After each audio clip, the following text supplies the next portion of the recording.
Good morning. What is going on, my YouTube family? It's your boy out here, Mr. Urban Survivor Guy. But I'm gonna go ahead and push my other channel, Urban Survivors, right here. Okay, so don't be confused. I'm just gonna try to split like the street life videos to this channel right here, and then I'm gonna go ahead and just keep on pushing the tourism, the food, the lovely dovely on my other channel, Urban Survivor Guy. So that's pretty much the part of the program. It's about 8 a.m. in the morning right now. I'm in the lovely Royal Palace. Very fitting for the the homeless YouTuber king, the homeless king, to go ahead and do his video. And this video, like, I'm gonna go ahead and talk more. Like I said, my channel has gone universal. It's not only dealing with like Cambodian business and stuff like that. So like I found out my biggest subscribers and people who watch my channel are Mexican Americans.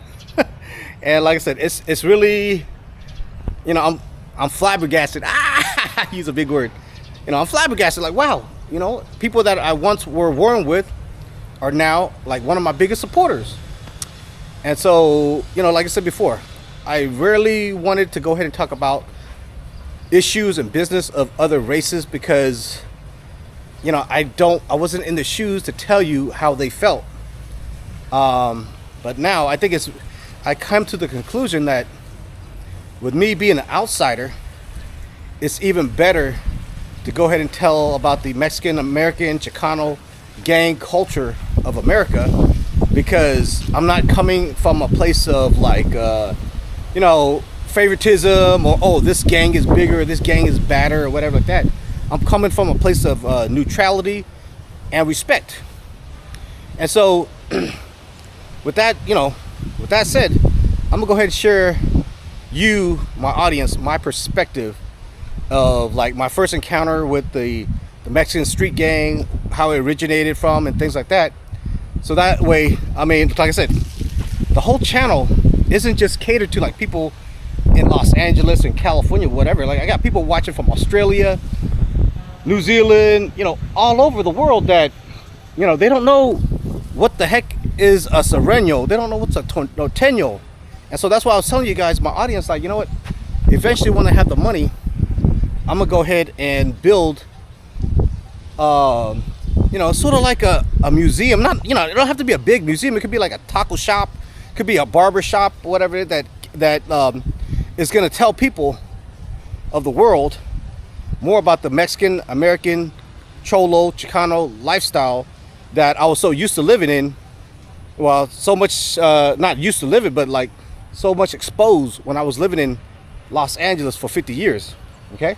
So, basically, let me go ahead and tell you how it started. How I started knowing how the Mexican street gangs operated in Southern California. Okay.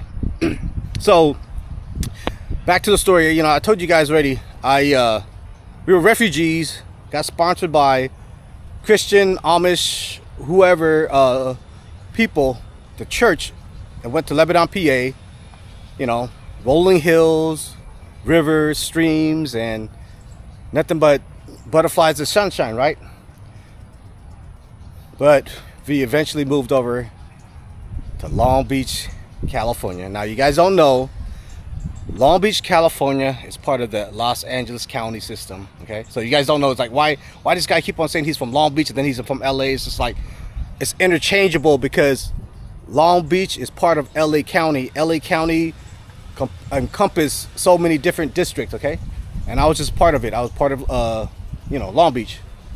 And so back, I think, in like elementary school, I think maybe I was like, what, 4th grader, 5th grader, whatever like that. I encountered my first best friend. He was a Mexican guy.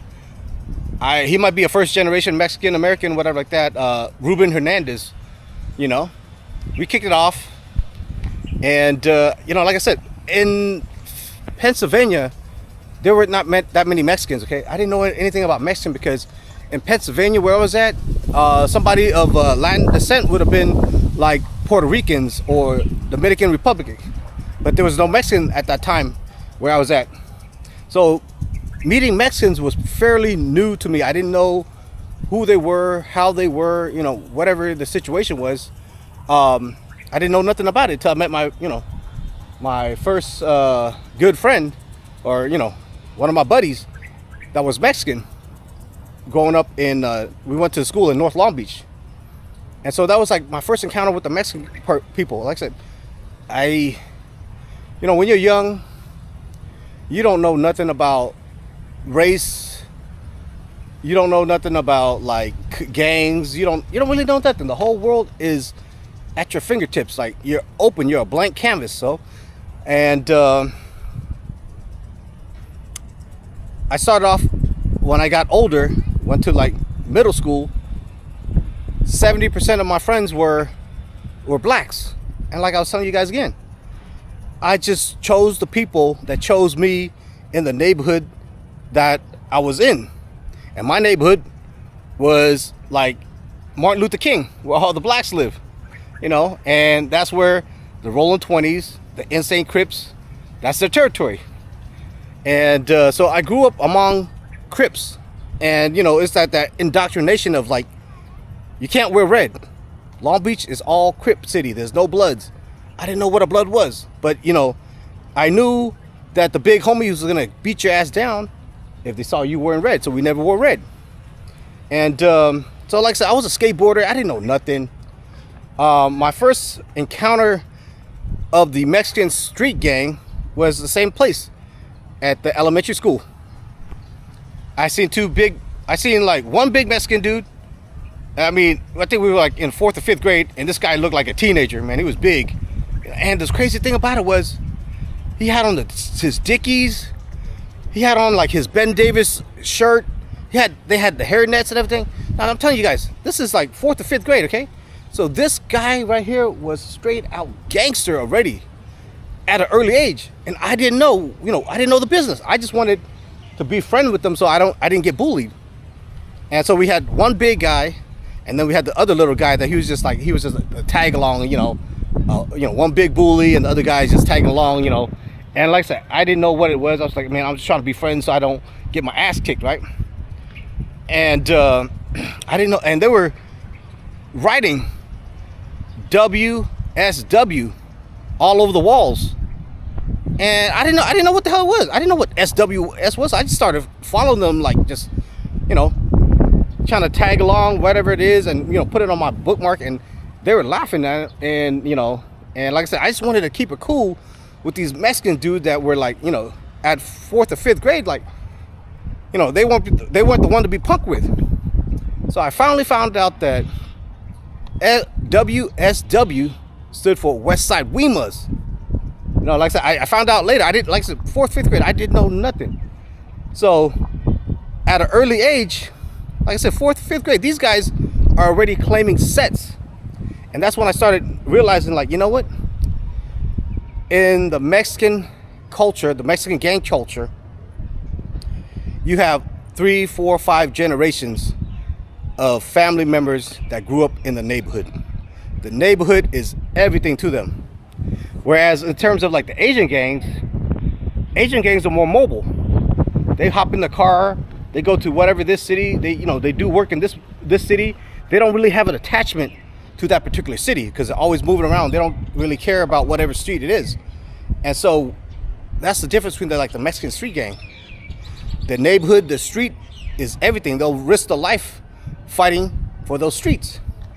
And okay, like I said, so I didn't know nothing about West Side Weemas.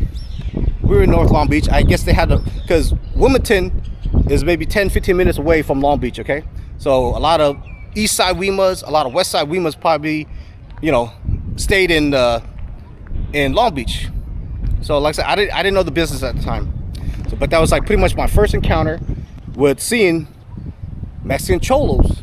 And like I said, I was playing like I was playing rubber bands, I was playing marbles and everything like that. And these guys were like straight out cholo, you know, why you drinking beer, smoking, you know, smoking or something like that, like in the 4th or 5th grade. And so, like I said, that was my first encounter. And like I didn't really know, I didn't really start paying attention to Mexican gang business because I wasn't in it. I was in the skateboarding business. I had Mexican friends, black friends, white friends, you know. And only when I started changing, when I was trying to find my identity, that's when the rumble in Long Beach began. And you know, like I said, it started off with the little street gangs, and eventually became a race war between the Mexican street gangs of Long Beach and the Cambodian street gangs of Long Beach. And then it just went like a hayfire and spread out to LA County and, you know, all over, whatever like that. And then that's when I started kind of, once you start getting into the game, you know, you got your life dependent on it, because you need to know which gang was terrorizing you, which gang was shooting at you, and this and that. And so that's when I started realizing, like, okay, I started, you know, you start learning about more of the Mexican street gang culture. And so, like I said before in my other videos, if I'm wrong, correct me. I'm just going off with what the internet say. I'm not playing favoritism for whatever particular gang. So basically they said that, I don't know if it's either the White Fence gang or the Dogtown street gang that was like first started in Los Angeles. Somewhere between like the 1910s, 1920s, these street gangs were formed. And a lot of times, like I said, these street gangs were formed to protect the Mexican-American Chicano neighborhood from whites, from blacks, or whoever. You know, they're there to protect the neighborhood. So in terms of like White Fence, their name derived from like the white fences that were all across the houses in East LA. So that's where they got the name White Fence, okay? And then what's it called, Dogtown, was pretty much like a dog kennel in LA, where all they, you know, whatever it is, so they named it Dogtown. And so these gangs have been in California over 100 years, okay? Cambodians didn't start arriving into the United States and California until 1980 something, okay? So we're brand new to these Crips and the Bloods, SA and all that stuff. And like I said, this is the reason why I'm telling the whole world, my audience, because they don't know about all these things that's happening in California. And so like I said, the Mexican street gangs have been there since the 1910s, maybe even earlier, who knows? But they were there to protect the neighborhoods from white sailors and army or whatever it is that's just go ahead. Like I said, they didn't get respect. Mexican Americans at that time were treated just as bad as like blacks at that time, okay? Like I said, I'm just keeping it real, guys. Me being a minority and going through whatever situation, and like, you know, LA is a melting pot, but they only tell you the good side. They don't really tell you the real deal of all the discrimination and all the stuff that minorities have to go through, you know. And like I said, that's why people are watching my channel, because I'm keeping it real. And so, you know, back to where the Mexican street gangs was, they started off like protecting the neighborhoods. They had zoot suits. It was like basically a style. It was a defiant style of showcasing like the white people, like, hey, we have an identity. The same thing like I told you guys about like how the Cambodians, before they started gangbanging with the clothes, they were dressing like new wave people, you know, black slacks, you know, hairspray on the hair, and, you know, it's a different look. And Chicanos, they had their own way of, you know, presenting themselves out in public, and like, it was a defiant, like, fuck you, you know, you can't tell me what to do. I'm my own man. You know, you don't come to my neighborhood and tell me what the fuck I'm gonna do. Zoot suits. And then it became more you know, they started changing more of the current look right now. You know, they still have like the old school look, but it morphed into you know, sort of like the barrio look. Now, if you guys don't know what the term barrio is, it could be with the B or it could be with the V, and it basically means neighborhood in Spanish. Okay, so like I was telling you guys, you got guys that's been fourth generation, whole family, grandmothers, fathers, representing this gang, right? So that's all they know. And you know, like with, I'm gonna tell you guys the difference between like an Asian family household, right? Say for example, like a Chinese American or whatever Asian family household, their goal is to get into like an Ivy League school like Harvard and you know, UC Berkeley or whatever it is, trying to be a doctor, a lawyer, whatever it is, right? Trying to push that family name out there. So in terms of like the Mexican American gang lifestyle, going to prison and coming out, that was like them going into Harvard, like one of the top schools, like, you know, LA County, LA Prison, California Department of Corrections. That was their type of Harvard educated. So they come out from prison and the whole neighborhood, they have a reputation in the whole neighborhood, like, man, you know, it's like somebody who graduated valedictorian from an Asian school. And like I said, I'm telling you guys these things because it's like we have different cultures, and that's why that's why the Cambodian gangs went to war with the Mexican street gangs in Long Beach and LA County, is because the indifferences, the culture shock, you know, what we didn't know anything about each other. And so that ignorance of not knowing is what caused all this fighting and all these killings. And so that's why I'm hoping, you know, my channel opens up to everybody to get a better understanding. Like, we need to go ahead and understand more of each other's culture so we don't have this bloodshed. You know, it's got better, you know, but at the same time, it could be, you know, it could get better. It could be better. Yeah, people understand each other. People know, and like I said, I'm telling you guys about the Mexican street culture because, like, not everybody in this whole world knows about it. Like, Cambodians in Idaho or Texas or whatever, they didn't know what, you know, they don't know about Mexican street gangs that we dealt with in Los Angeles County, and you know, the Northern California, they had their own program. Texas had their own program, but I'm going to talk more about the Chicano lifestyle in Los Angeles because that's what I kind of grew up with, knowing, you know, not meeting and seeing. And like I said,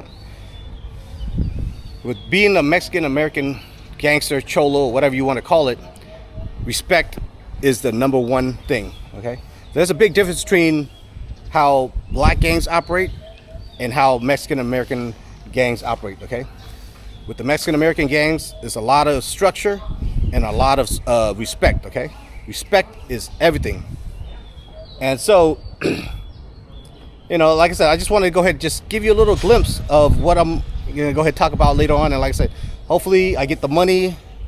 We're gonna go ahead and do more Chicano American studies in Cambodia. It's gonna be like the weirdest shit, man. You're like, oh, you're gonna come to Cambodia and you're gonna learn about the LA street life, whether it be blacks, whether it be whites, whether it be Asian.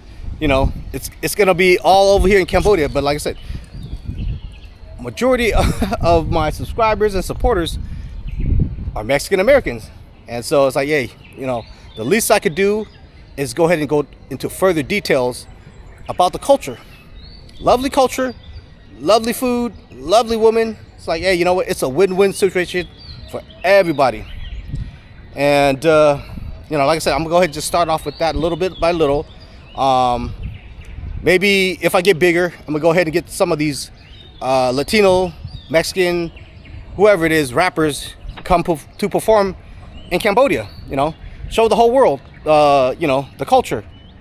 But other than that, guys, like I said, it's just the start of this first video detailing Mexican American Cholo Chicano lifestyle. And I just want to go ahead and just start off a little bit. You know, I want to get some feedback from you guys, especially from my Mexican American audience. like put on the comments. I'm gonna go ahead and do more research. I don't want to say anything until I get the full, like what's called support. Like, okay, this guy's talking about the real shit. He knows what he's talking about. I don't want to just go off like internet and go off topic. But like I said, man, guys, this is gonna be where I'm pushing it. This is where I see the movement at. It's gonna be a lot of Chicano, Mexican American culture broadcasted, publicized on my channel, and we're gonna go for there. I'm gonna go ahead and just give you a walking tour of the Royal Palace again. And like I said, I hope all you guys comment, suggest, whatever like this, because like I said, I don't want to put out there anything that's not positive, and what's called, I don't push that narrative of trying to the agenda of who's harder, who's toughest, whatever like that. No, I'm just gonna go ahead and go with history, okay, guys? And that's why I think it's gonna be really good, because when you have, like, say for example, a guy from one neighborhood, he's gonna push the agenda for that neighborhood. So right now I'm neutral. I don't know nothing about whatever particular Mexican neighborhoods in Los Angeles or Northern Cali, Arizona, Texas, whatever like that. So I'm neutral. I'm gonna go ahead and do research, check the facts, and I'm gonna move forward. Okay, guys, so here goes the tour of the Royal Palace. And like I said, this is just the first video of my Mexican American Chicano studies. Okay, here we go. Royal Palace, guys.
It's crazy because this elephant right here gets depicted a lot in Laos culture, okay?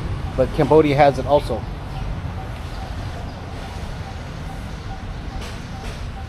And here goes the sleeping Buddha.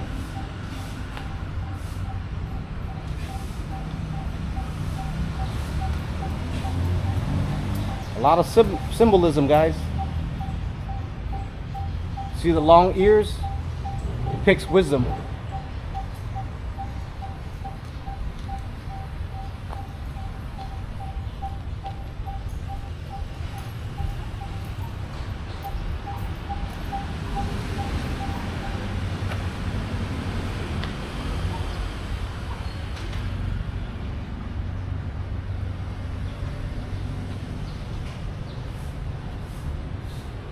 Man, centuries of history right here. Okay, so this right here, guys, represents the cow ox, the ox that pulls the what's it called, when they didn't have machineries to plow the field. They used the ox to go ahead and move things around. Like I was telling you guys before, Lao culture is big with the elephants. Okay, Cambodia has the elephant also, so there's something going on. There's a lot of similarities between Laos people and Cambodian people, and that's why I was showing you guys the elephant. People don't know, when the French chopped up land to divide like Cambodia, Laos, and stuff like that too. Supposedly, what I heard was part of Laos before is now modern day Cambodia. So they dropped the Laos identity, but they're ethnically Lao, but they're considered Cambodian because of the location. Same thing with like Cambodia Crown. They're ethnically Cambodian, but the country is called Vietnam. All type of crazy stuff that the French did in the Indochina. And not only Indochina, the whole world, colonialism.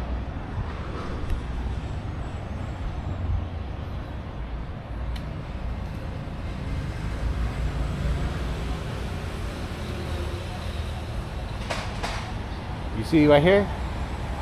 That's what I was depicting back in the days.